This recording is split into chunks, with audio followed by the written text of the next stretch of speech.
Right, I have just finished watching the first episode of Ironheart, so let's talk about it like everybody else is. It's not exactly unwatchable. It's not exactly good. So, we've all seen the other reviews lambasting it, and it is badly written. It is badly written, but it is early days. It's the first episode.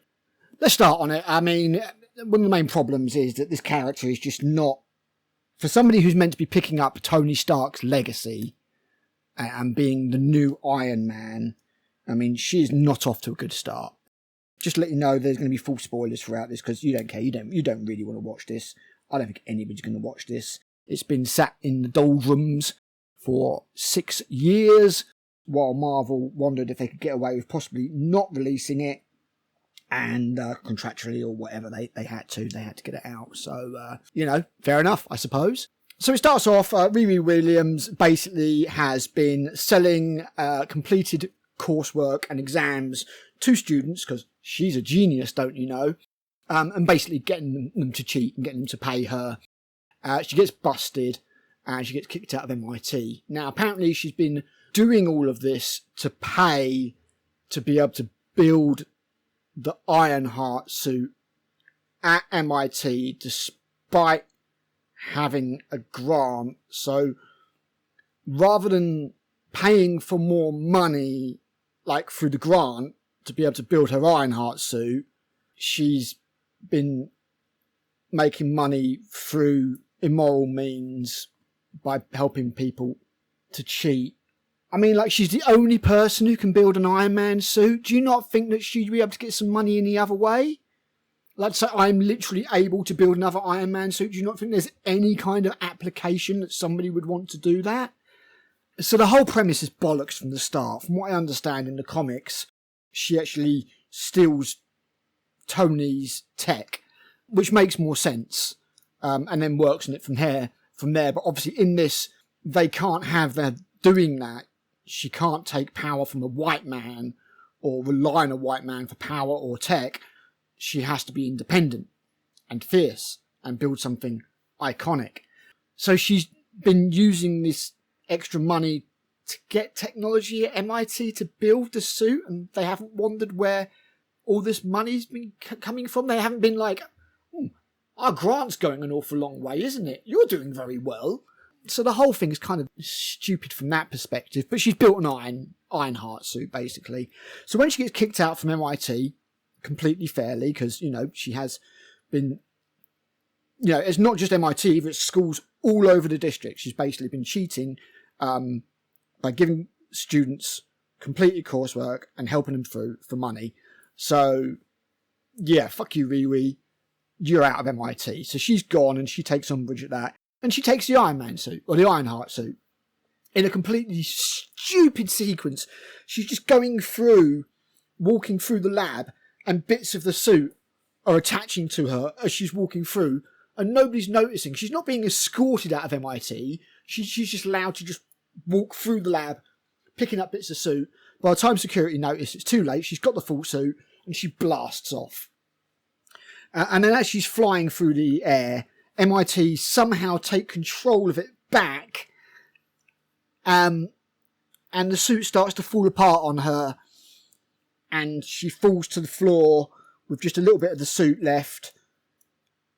The Ironheart logo, credit comes up, and then she's walking through the streets, holding bits of the Ironheart suit,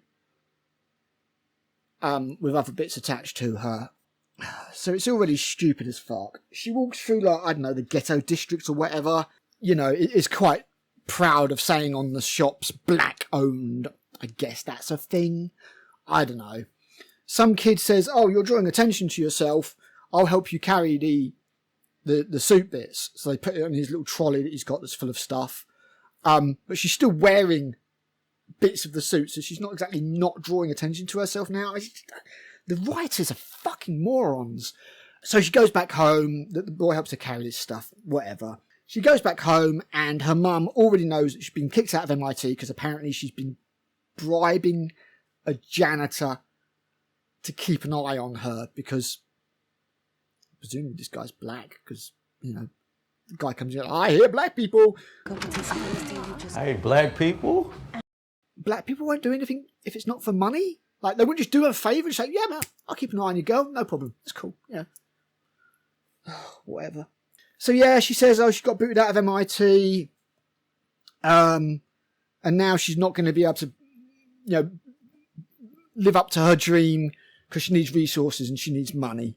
She's meant to be a genius. Are you telling me there's no other way that she could raise money other than getting kids to skip through their schoolwork? With a brain like that, there's no other application she could turn that brain to. This person who's meant to be more smart than Tony Stark. She's not smart enough to be able to apply that intellect in any other way. Hey, black people? Okay, whatever. So, she's got these battered bits of the Ironheart suit and she's having flashbacks because she's sad that her best friend Natalie got killed. We don't know how yet. She goes to go and get more bits from the junkyard to build her suit.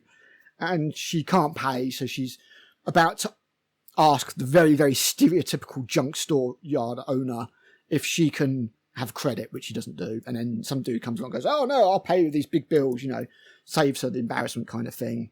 And then says there's more of that if you want it. It's not going to be exactly legal, but there's more if you want it, come to this address kind of thing. And it's like, okay. We've also had a scene where we get introduced to, was it Slug? I think it's Slug, the drag queen character. They appear to do nothing apart from just being like a drag queen. Effeminate, and just that's it. There's a bunch of hapless hackers that don't really know what they're doing, but two 90-pound girls, I think they're girls, can't be sure, Gen Z, who knows these days, managed to take down a couple of security guards, no problem at all. So they're kind of bad guys, I guess. They're like breaking and stealing things for the character, the Hood. So yeah, that's where we get to. She goes to meet these people and you get the elevator scene. It's where she has to bust out of an elevator, presumably as a test, because they're not sure she's a genius, despite building a Iron Man suit that nobody else can build at MIT. They need to test her further. So they test her further. She gets out of that trap in the elevator, and they're like, yeah, we want to hire you to do some jobs. And she's like, no, it won't be legal. And she's like, no, I'm going to leave. And then the Hood dude just flashes lots of cash, and she's like, yeah, all right. Fuck morals. Yep, no worries. Doesn't matter if it's legal. Cash, do it. Because all she wants is cash so that she can build her suit and prove everybody wrong. She does say at some point it's to help people, but I'm sorry, love, you could, with your intellect and, you could help people already. Yeah, I understand that you maybe don't want to work for the military or whatever, but there's other applications that you could do to help people with your intellect and your genius and your gift. But all she does is moan about how she's kept down, how she hasn't got money, how Tony Stark wouldn't be Tony Stark without being a billionaire. Hey, black people? There's no, oddly enough, for Ironheart, there's no heart to her. Now, I will say that Dominic Thorne is much better than she was in Black Panther, Wakanda Forever, where she was just complete insufferable brat. They have at least tried to put some layers into her here.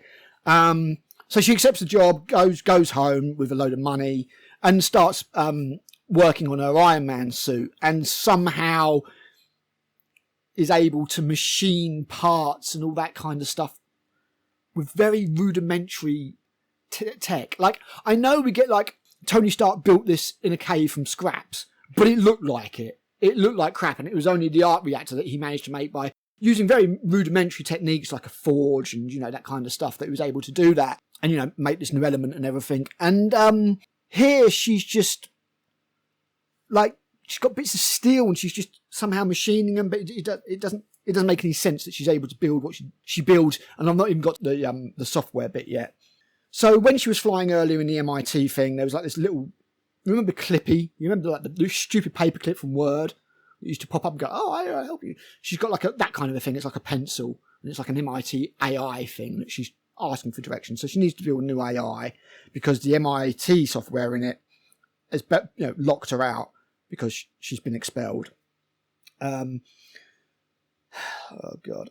So she's building this AI and she connects the electrodes to her head, and it's going to take 4 hours apparently to clone her brain, her genius intellect brain, to make an AI. Why you would want an AI based on yourself, don't know. Seems somewhat narcissistic, but so far on point.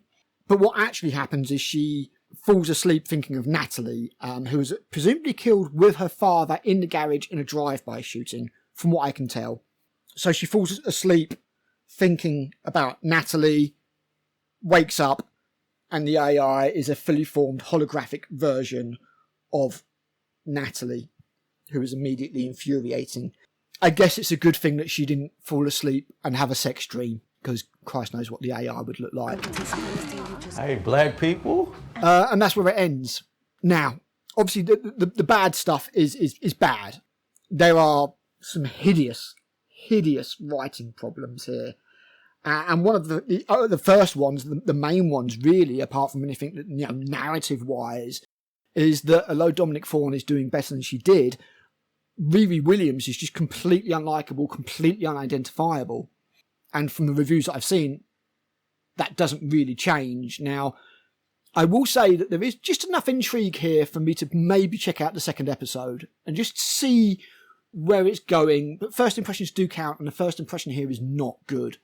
She's narcissistic, egotistical, entitled, got a victim complex, all of this.